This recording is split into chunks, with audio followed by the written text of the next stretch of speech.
All right, Shalom, all praise to Yahweh Bashim Yahushai. Double honor to the apostles, elders, great millstone. Peace and salutations to Yakim out there, preaching and teaching the truth in sincerity and honor. And real quick, I want to jump into some scriptures because you got this movie Black Panther, which did basically it pushed over $1 billion. Just like we knew it would, because they put so much code for Israel in that movie, and they played upon the zeal our people have for that type of spirituality, and now they're saying there was a call on Twitter basically for Disney to donate X amount to the black community or whatever, which that's not gonna happen. But what they did was they donated $1 million to fund youth STEM programs, which, if you don't know, STEM stands for science, technology, engineering, and math. There's nothing wrong with science, technology, engineering, and math, but you have to understand that's not what this is about. Because number one, it didn't go to specific African American STEM programs, but it's going to all STEM programs. So basically, you know, they're using this movie as a plateau to try to indoctrinate people in their system to buy in. Because when you go into that STEM world, I know I was in it. You basically you have to you're gonna buy into the system, and then they'll let you become an engineer or whatever the fuck they're gonna do. But you have to buy into the system, though. That's the basis of that. And I'm gonna just get right to it. What I mean, because this is Babylon, and this is everything we see here is something we've seen before. Damn, that's Satan.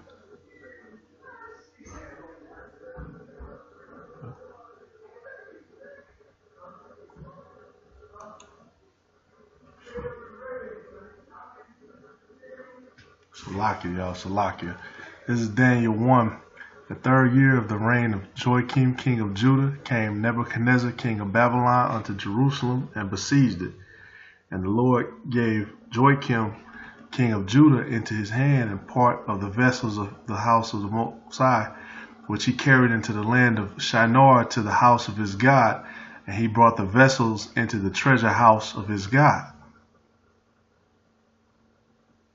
And because just a quick history, you had the Assyrian Empire was set up, and then the Assyrians and the Babylonians started to go to war. Nebuchadnezzar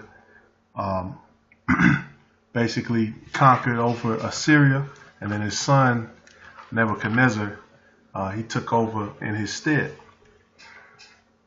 But like I said, they went into Jerusalem, and like I said, the Lord gave Joachim, and he gave Jerusalem into the hand of the Babylonians, because this was our next captivity. And they took all of our golden vessels and all of our things that we had in our temples, and they brought them, like I said, into the land of Shinar.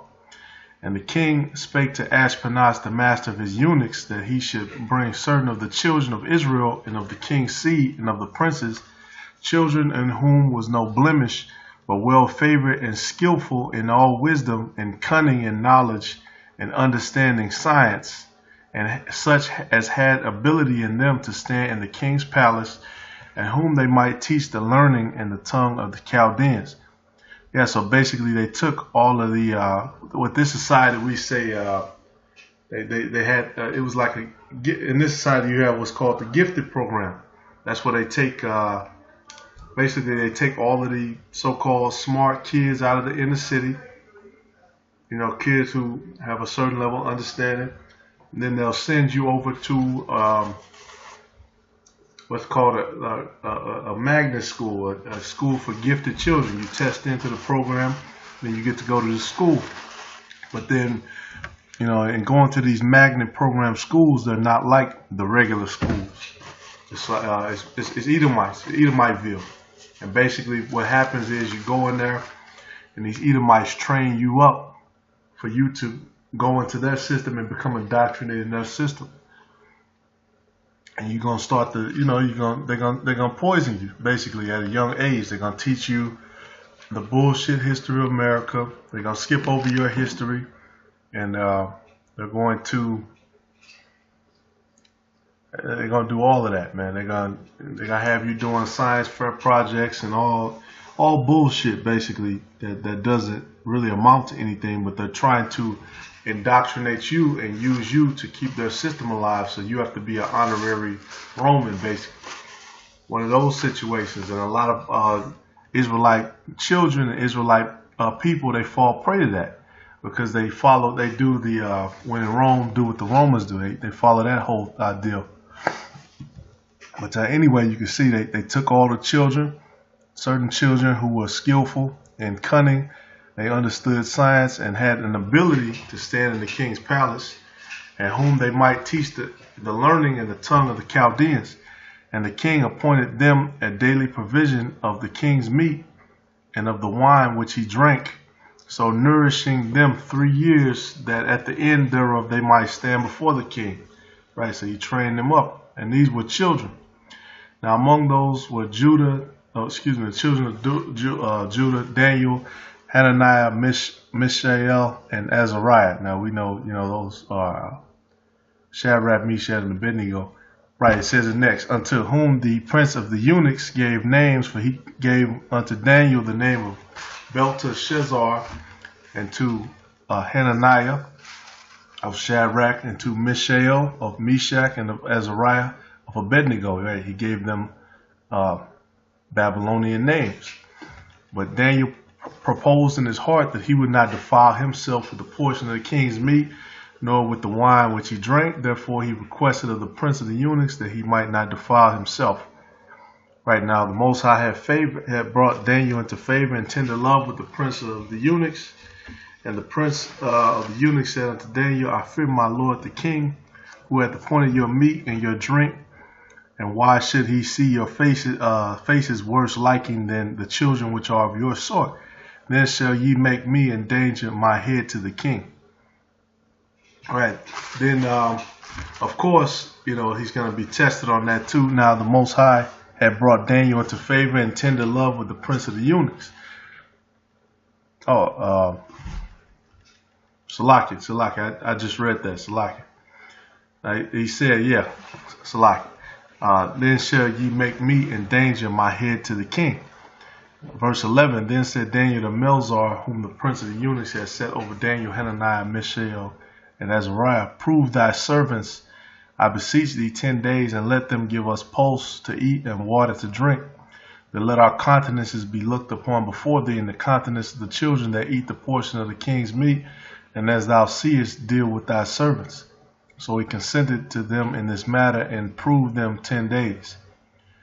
Yeah, and then at the end of the 10 days, their countenances appeared fairer and fatter in flesh than all the children which did eat the portion of the king's meat. That's correct.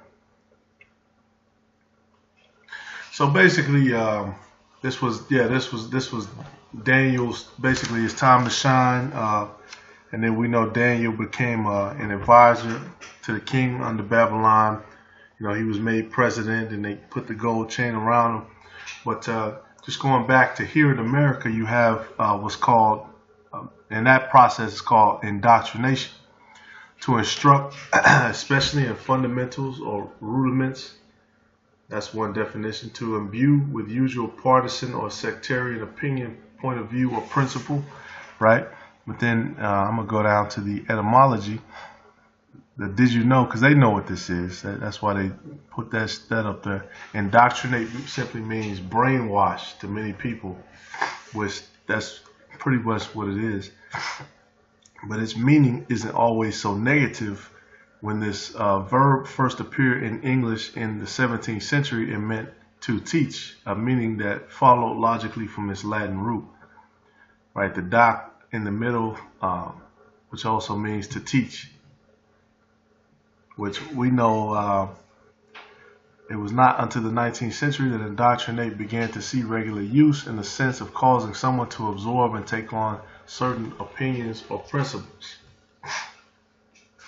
And that's what it is you bring somebody into certain opinions and principles, and that's what the American education system is. That's what it is in the high schools. That's what it is in college, which is now become high school 2.0 because they put Jake in there, and basically they just want your money. That's why everybody, they owe money to the Sally Mae and these different predatory lending companies that are lending you money even though you don't have credit history, because that's what it's about, indoctrinating you in this debt system so you can become a part of it and they can make money off you. That's all it's about. And just a little bit of further information. I don't want to make the video too long. Right, is the process of inculcating a person with ideas, attitudes, cognitive strategies, professional methodologies.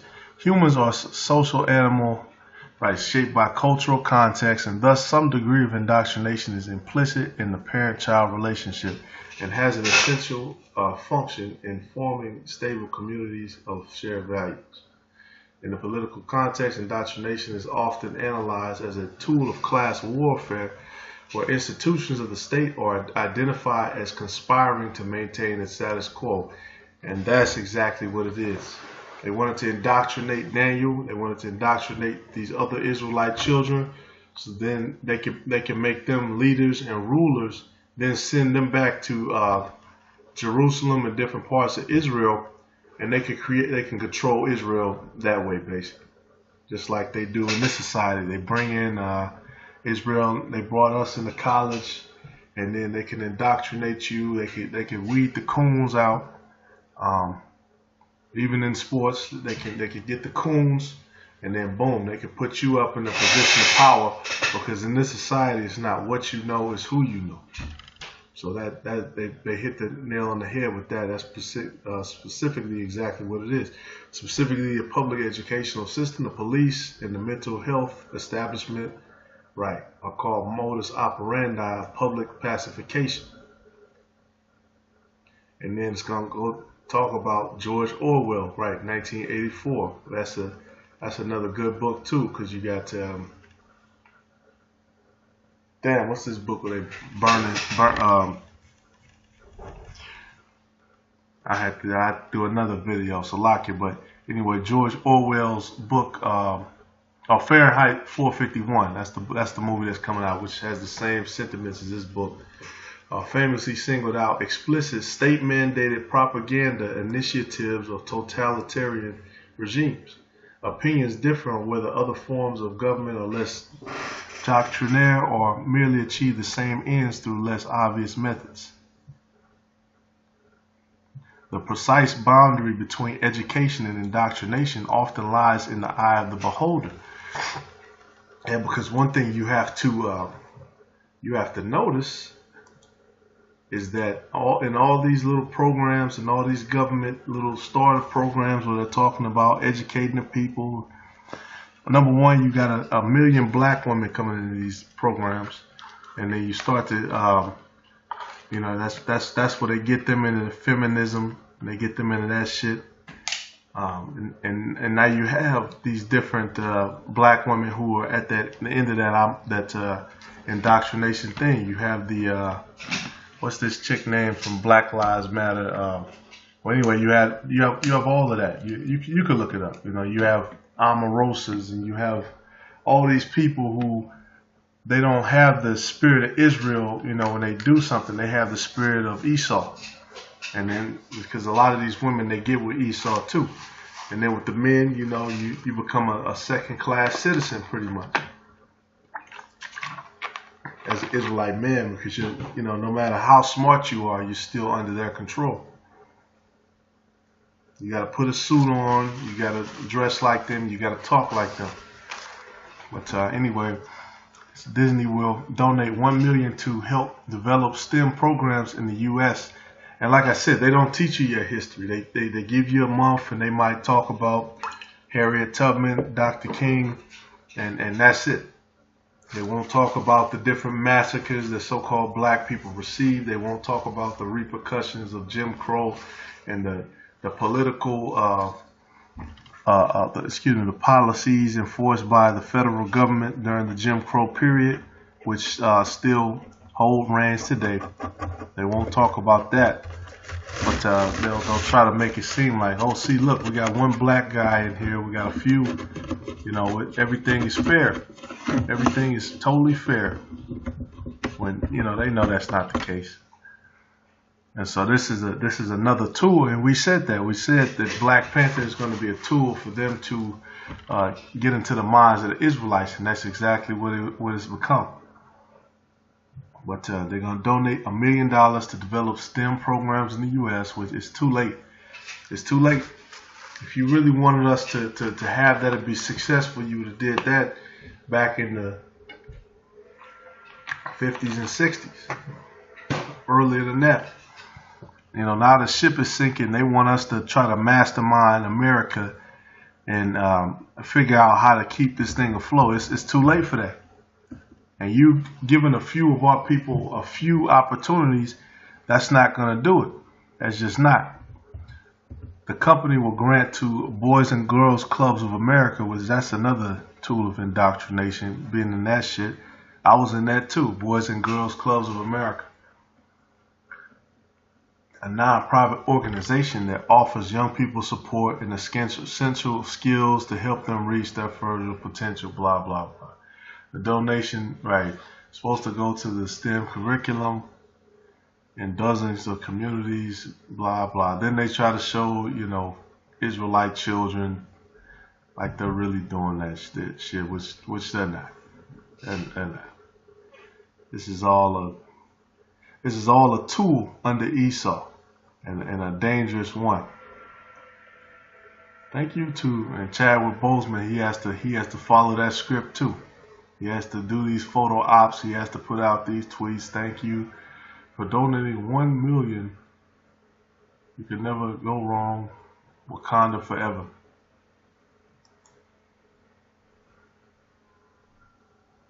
Yeah, but Wakanda does not exist. There is no Wakanda. So yeah, it's all a mirage set up by Esau so that he could try to keep his system going. You know, he could try to keep his system up and afloat.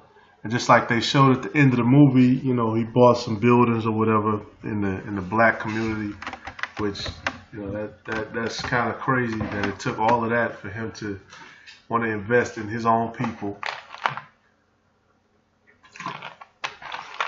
Now they're kind of finishing up on that with this whole STEM thing. So now everybody's going to jump into STEM. What Black Panther could mean for the Afrofuturism movement. There is no Afrofuturism movement.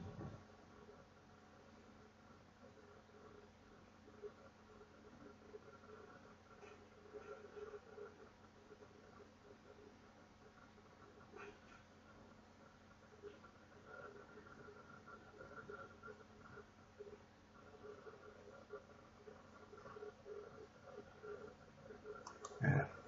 But anyway, I wanted to just use that to try to show, man, because let's just put video game industry revenue.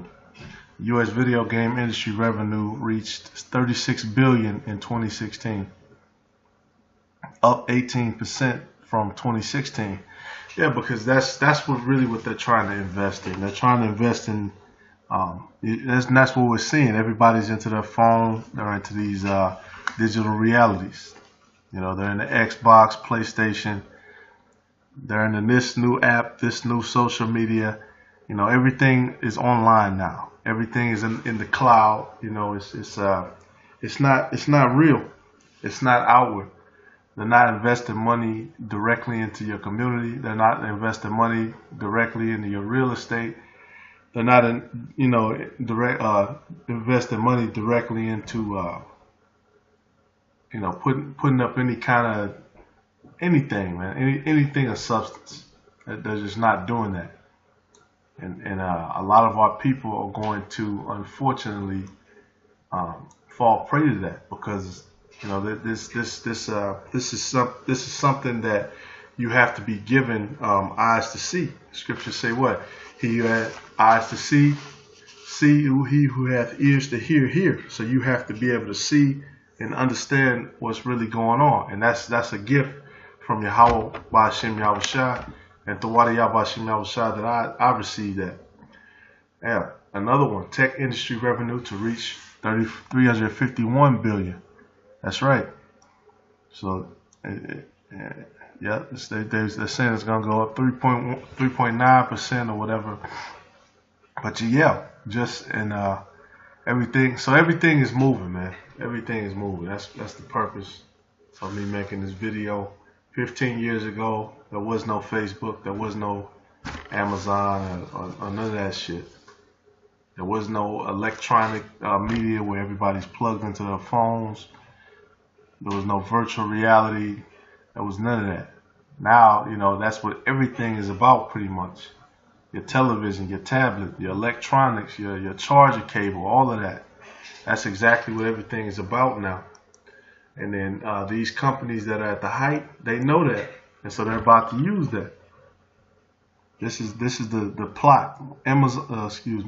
Amazon, so Apple, Amazon, and Google are making big healthcare moves, and this is all going to lead up to the mark of the beast, the so-called RFID chip, because these people are so invested into this different stuff.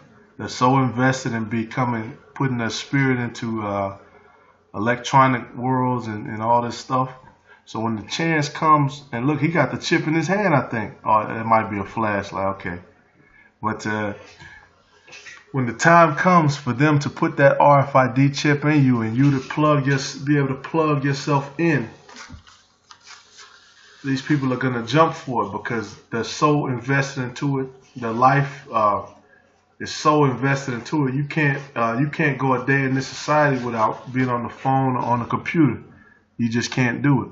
I mean, unless you deliberately do it yourself. But you know, everything is about that. Going to your job, you know, dealing with your personal business or whatever. Or you gotta, you know, swipe your card, put in your information to make a purchase. Everything is about being online, being in the system. And just some quick information on that.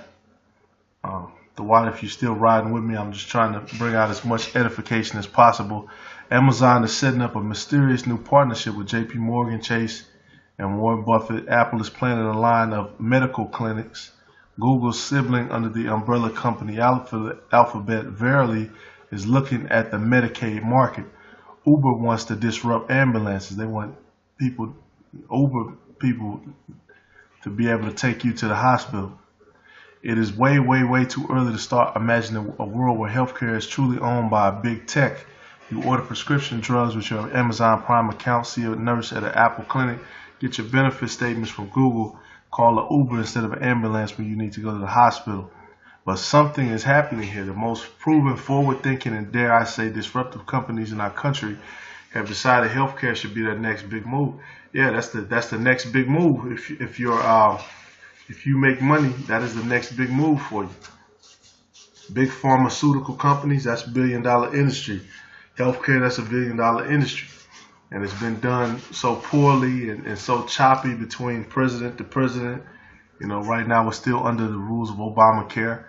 So now they're going to jump in and they're going to try to take over, basically, using the technology they have. And if you've been watching the videos of the different brothers, everything is going towards RFID or putting biohacking, putting a chip in your hand. And that's what it's going to come down to. Because people aren't just going to go for some shit just because they ask you to. They want to invest in something because they're going to see a return on it. And so that's what this is going to be. That's what the result of all this stuff is an agenda. But with that being said, and you can read more. It's a whole bunch of information on that. And you could, you know, they're giving out. They're not going to tell you the exact amounts or anything. They're not going to tell you that, but that's what it is. That's what if you can see it, then you see that's what it is. They don't give any specifics on how they want to get into the medical industry. But that being said, man, all praises to Yahweh Ba'Shem Yahushai. The Honesty Apostles, the Elders of Great Millstone. Peace and salutations to you, Akim, out there watching. Hope this was edifying for you. Shalom.